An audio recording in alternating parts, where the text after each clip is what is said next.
رسول بعده. اللهم صل وسلم وبارك على نبينا محمد وعلى آله وصحبه وسلم تسليما وبعد.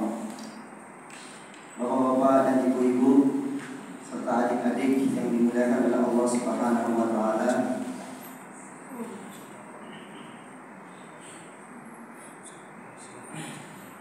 Pertama-tama saya membacakan reminder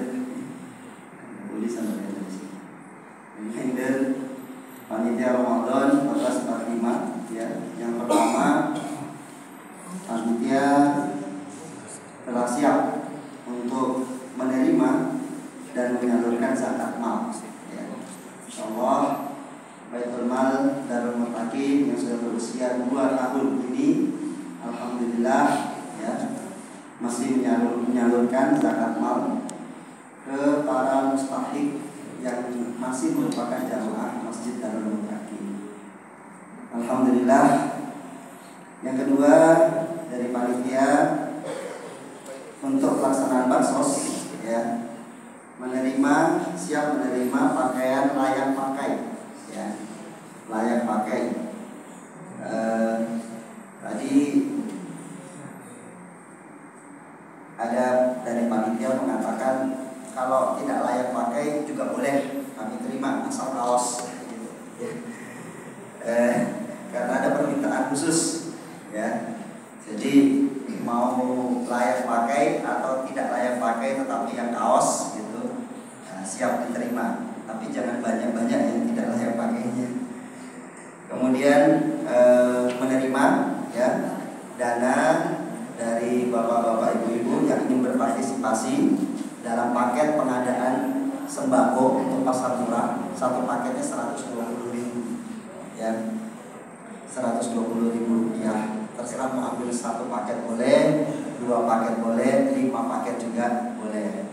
Kalau cukupnya setengah paket ya setengah paket juga tidak apa-apa. Nah, ya. Kemudian zakat fitrah ya.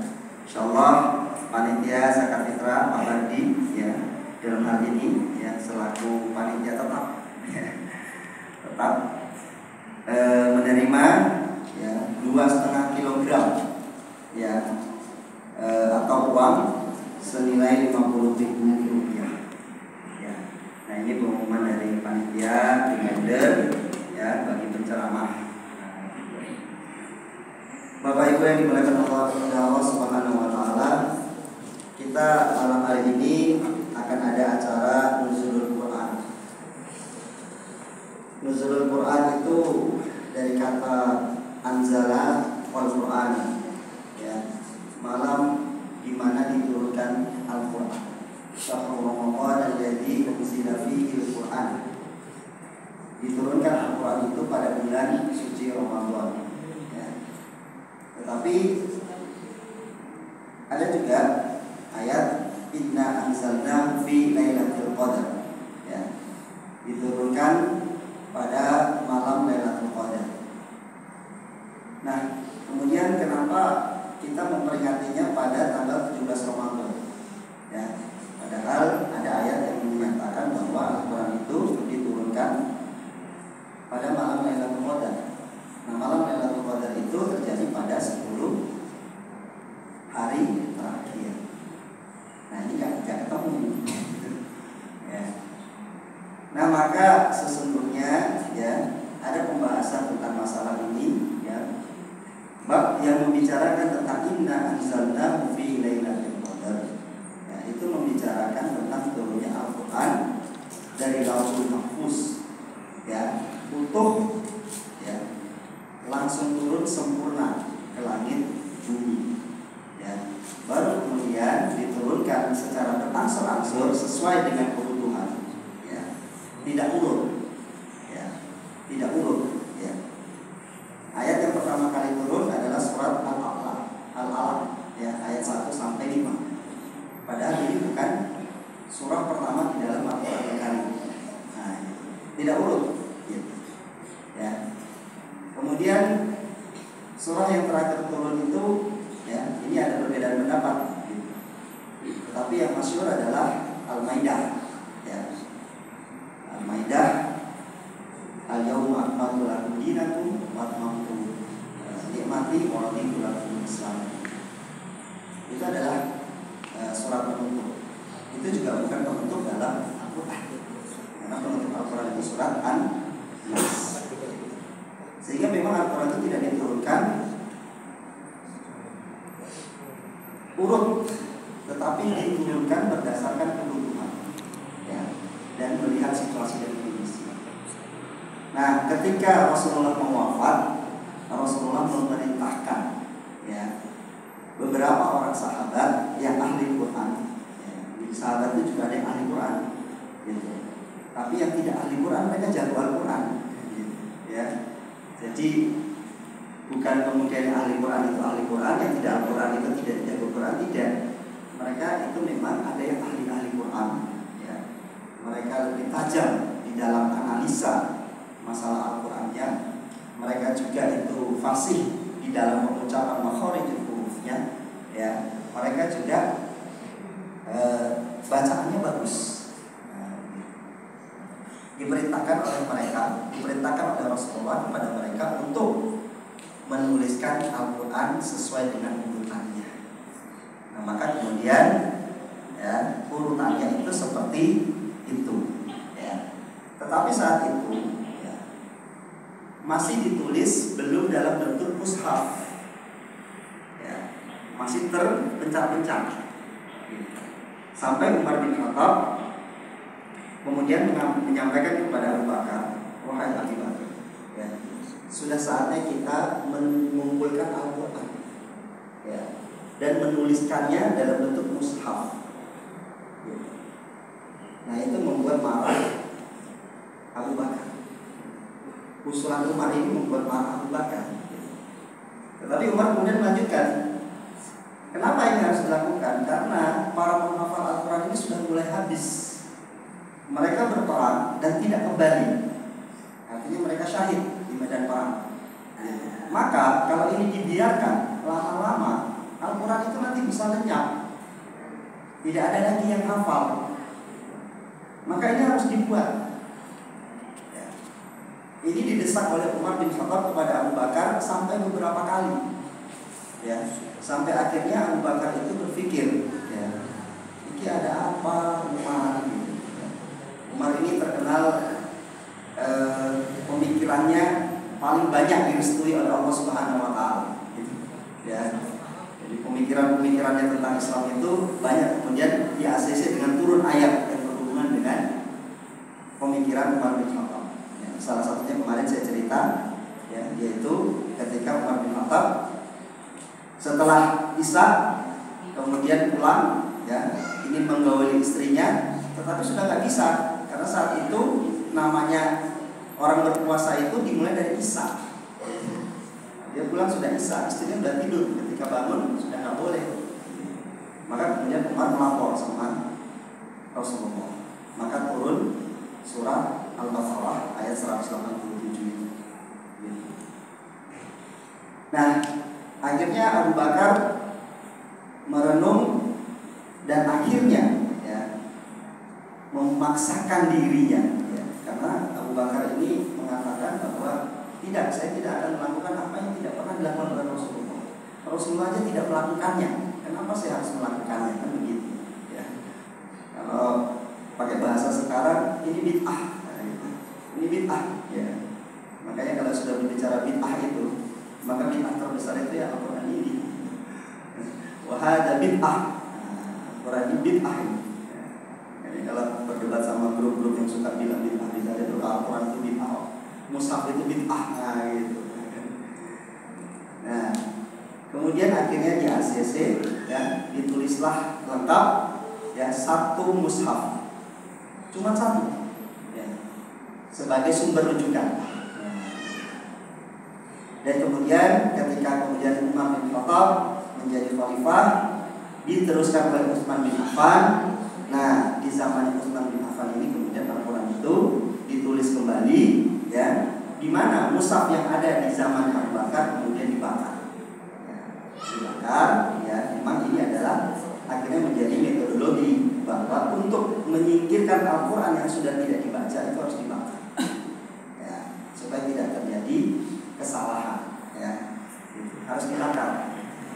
Nah, mungkin di Masjid Darul Mutakin ada banyak ini Quran-Quran yang sudah tidak dipakai gitu ya. Tidak dipakai itu dulu ada di sana, jangan sampai dia tercecer karena selembarnya terjatuh kemudian kita ijak-ijak, itu menjajah Al-Quran. Nah, gitu. Ya, maka harus dibakar. Nah, kemudian ditulislah 3 mushaf. Nah, maka kemudian mushafnya itu dinamakan mushaf Utsmani. Nah, sampai hari ini mushaf inilah yang kemudian kita baca. Ya. Jamaah sholat isya dan sholat tarawih yang dimuliakan oleh Allah Subhanahu wa taala. Kemudian muncul sebuah pertanyaan besar ya.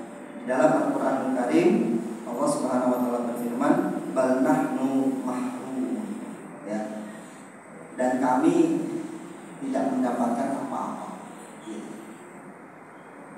Muncul sebuah peradaban baru ya. Di mana kemudian ya dalam sebuah karyanya, bukunya, penulis, saya lupa namanya, penulis ini menuliskan tentang Ghorobatul Quran ya. Gharib itu artinya asing ya. Quran ya, Quran yang asing atau orang-orang yang asing dari Allah. Nah, di dalam bukunya ini beliau mengajak kepada kita semua untuk merenung ya. Merenung apakah kemudian kita ini sudah sesuai dengan Al-Qur'an Karim. Apakah kita ini sudah ahli Quran ya. Walaupun kita suka membaca Al-Quran, tapi apakah kita ini sudah termasuk ahli Quran? Bal nahnu mahrum. Atau kita cuma menjadi orang yang tidak mendapatkan apa-apa ya dari Al-Quran. Ya. Nah, Bapak Ibu yang dimuliakan Allah Subhanahu wa taala ya. Maka kemudian kita diajak untuk merenung ya. Untuk apa Al-Quran itu diturunkan? Hudan linnas wa bayyinatin minal huda ya. Maka kemudian itu adalah petunjuk untuk kehidupan kita. Maka ya, dalam bukunya itu penulis menyatakan bahwa mari kita merenung ya, apakah kita sudah menggunakan Al-Quran itu sebagai petunjuk. Karena Al-Quran itu tidak diturunkan sebagai syair, tidak juga diturunkan sebagai kitab nyanyian ya gitu. Bahkan Dr. Aiman Rusdi, Dr. Aiman ini salah seorang ahli Quran abad ini ya, dari Kufah. Begitu, beliau melaknat, mencela orang yang membaca Al-Quran dengan cara melakukan.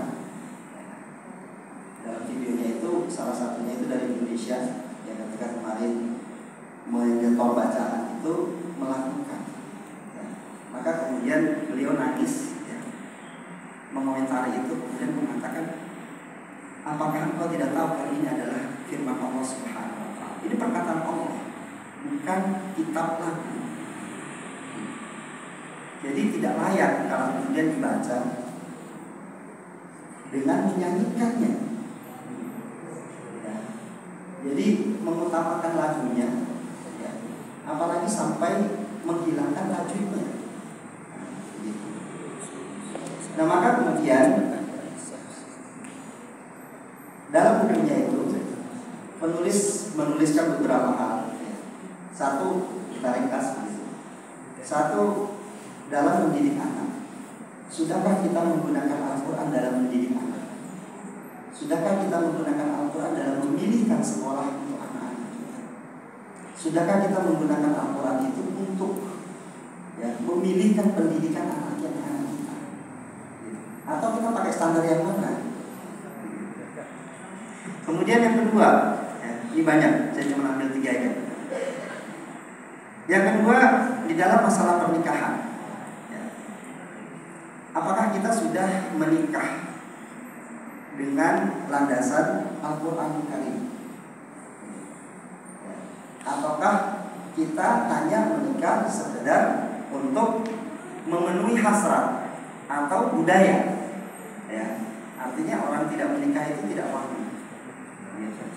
Dan yang terakhir yaitu untuk kehidupan kita. Ya, apakah kehidupan kita itu sudah dekat dengan Al-Quran apa belum? Nah, kenapa kita perlu mengecek ini? Karena nanti di yaumil akhir, ya, Rasulullah bersabda, qira'atil Quran, bacalah Al-Quran, karena sesungguhnya ia nanti di akhirat akan datang sebagai untuk memberikan syafaat. Di dalam kitab tafsir diceritakan saat orang itu meninggal, ya, dan mulai dikafankan, ya, maka akan hadir, akan muncul seorang pemuda yang tampan, ya, berdiri di atas kepala dari si mayit. Ya. Ketika kemudian kafannya itu dipakaikan, dia kemudian berpindah tempat ke arah dada, ya, gitu. Sampai kemudian datanglah dua malaikat Munkar dan Nakir. Ya. Maka kemudian Munkar dan Nakir ini berusaha untuk mengusir pemuda tadi, ya, pemuda yang tampan tadi. Ya.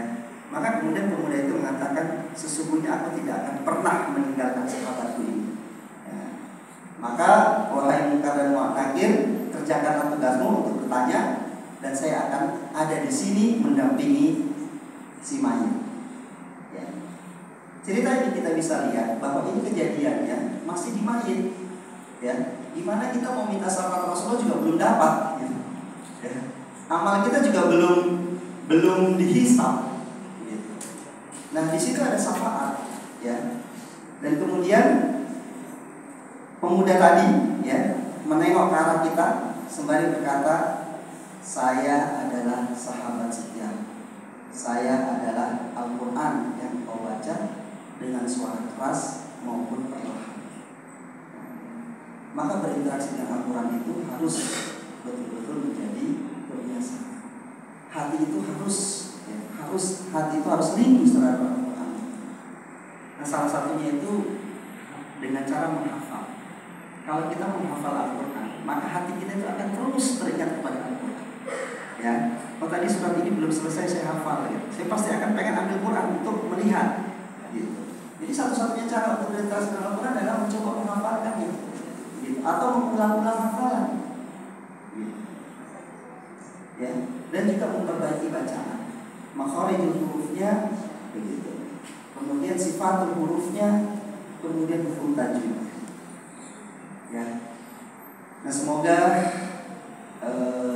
sekedar renungan kita di malam Nuzulul Quran ini, ya, dengan Al-Quran mampu untuk memberikan kita sebuah interaksi baru dengan Al-Quran, bahwa kita tidak sekedar membaca Al-Quran, tetapi kita mencoba memaknainya, menghayatinya, ya, mengamalkannya, ya, dan juga menghafalkannya. Akhirul kalam, billahi taufiq wal hidayah. Assalamualaikum warahmatullahi wabarakatuh.